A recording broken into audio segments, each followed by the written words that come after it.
All right, you guys, welcome back to part two for the center for my template 10.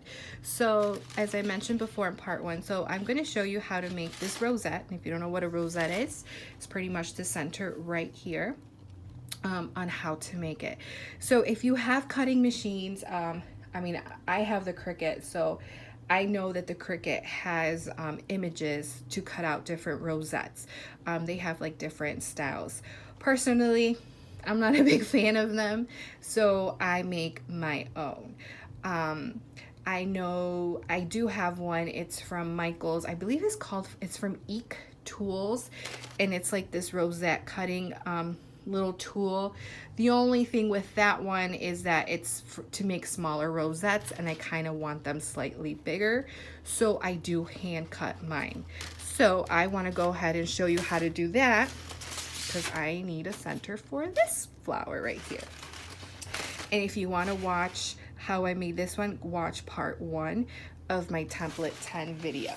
So what you're going to need, guys, is cardstock. So typically I like to do the same color as the flower because I like it more simple, but of course you can do whatever color you want. So what you're going to need is, like I said, cardstock, and then a pencil because we're going to draw this out. So typically I like to start in the middle, and all we're doing, guys, is hand drawing a spiral. Does not have to be perfect. I personally like them to be a little funky. And I do it very lightly. Right now I'm going to do it dark just so you can see, because if I do it light you're not really going to see it. But why I suggest light is because when you cut out the spiral, you don't want to see the pencil marks. So typically I just start in the center and then just do a spiral.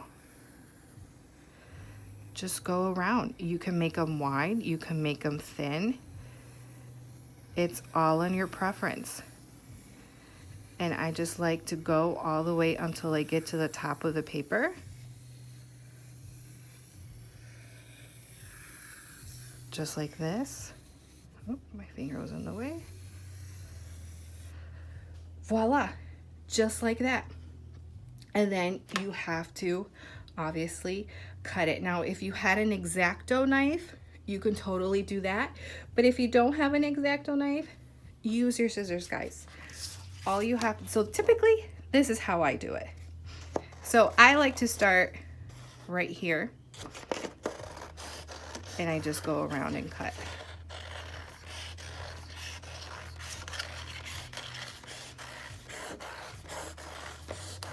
Now I'm not gonna cut it all for you guys because it'll be a little boring. So then right here at the end, I just give it a cut. And then I repeat over here. So now when I get to this point, kind of looks like a seashell, like a shell, I just cut backwards, so, or reverse should I say. Then I go here, and then I just follow what I had traced and go around. So that's pretty much what you're going to do, okay?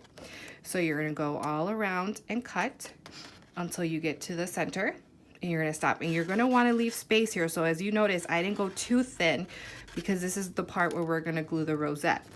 So I already have mine cut out right here. So again, it looks funky, that's okay. Some parts are wider, some parts are thinner, it's okay. So now what you're going to do is I like to get the end. So this is how I personally do it. I give it a pinch, and then I start twisting, turning, rolling. I would say rolling, right? And then just roll. Okay. Just keep on rolling. I know there's a tool. I want to see if the Cricut makes it. I know I've seen them at Michael's. I forgot what they're called. But it's like this tool that helps you to roll. I've been meaning. Is it because people do quilling? Something like that similar? Yeah, I think that's what it is. Like a quilling tool. I've been meaning to pick one up. So I'm sure that would be helpful for these. But again, if you don't have any of those, I mean, I like to show you guys how to do things without really any tools besides your scissors and a pencil and then your hands. So just keep rolling. And you're doing a tight roll right now.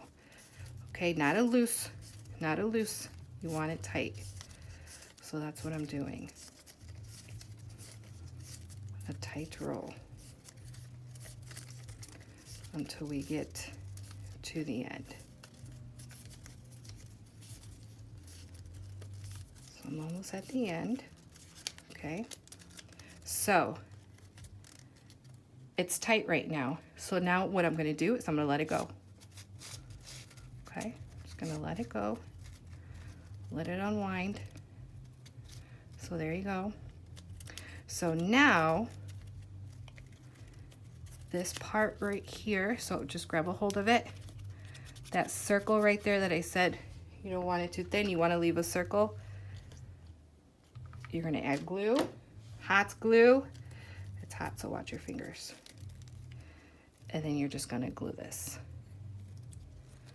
And then just give it a press.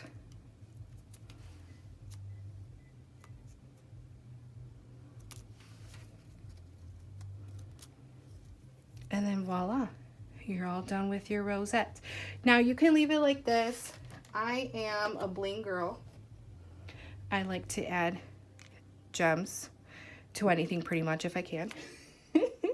So I think these are from Michael's. So then just add some glue and then just place it in the center. And then there you go. All done. So then you grab your flower, which here she is. You're gonna add glue to the back, and then you're just gonna glue her in the center.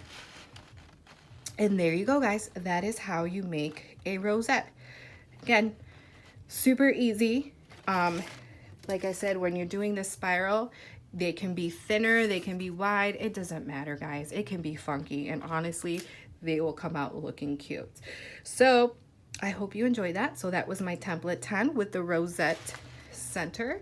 And again, for templates, you can go to www.arielelisedesigns.com, and I will talk to you guys later. Bye.